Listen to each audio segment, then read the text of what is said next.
Salahuddin Al-Ayyubi, sosok yang namanya terukir dengan tinta emas dalam sejarah Islam. Lahir di Tikrit, Irak pada tahun 1138, beliau tumbuh dalam keluarga berdarah Kurdish yang memiliki tradisi militer yang kuat. Sejak kecil, Salahuddin dikenal sebagai anak yang cerdas dan memiliki semangat belajar yang tinggi. Dia tidak hanya mempelajari ilmu perang, tapi juga mendalami Al-Quran, hadits, dan berbagai cabang ilmu pengetahuan. Kehausannya akan ilmu inilah yang kelak membentuk kepribadiannya yang bijaksana. Prestasi gemilangnya dimulai ketika dia berhasil menyatukan umat Islam yang terpecah belah. Bayangkan, di tengah perpecahan internal yang begitu dalam, Salahuddin mampu mengumpulkan kekuatan dan membangun pasukan yang solid. Puncak kejayaannya adalah ketika berhasil merebut kembali Yerusalem pada tahun 1187, setelah 88 tahun dikuasai tentara salib. Yang menarik, meski sebagai panglima perang yang tangguh, Salahuddin dikenal sangat menghormati musuh-musuhnya.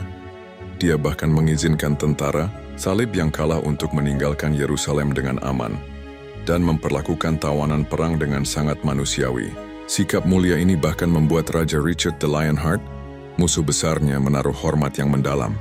Kehebatan Salahuddin dalam strategi militer sungguh mengagumkan.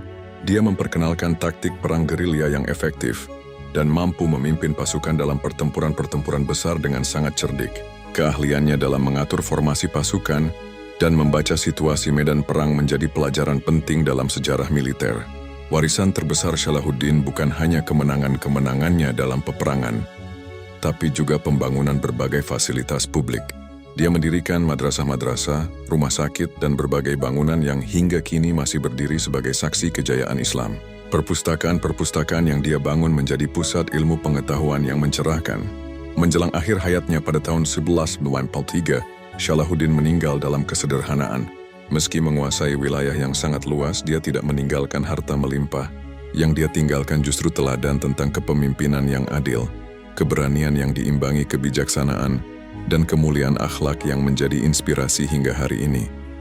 Hikmah dari kisah Salahuddin mengajarkan kita bahwa kekuatan sejati bukan hanya terletak pada pedang dan pasukan, tapi pada keimanan, kebijaksanaan, dan kemuliaan akhlak. Dia membuktikan bahwa seorang pemimpin bisa menjadi kuat tanpa kehilangan kemanusiaannya, dan bisa menjadi pemenang tanpa mengorbankan nilai-nilai kebenaran.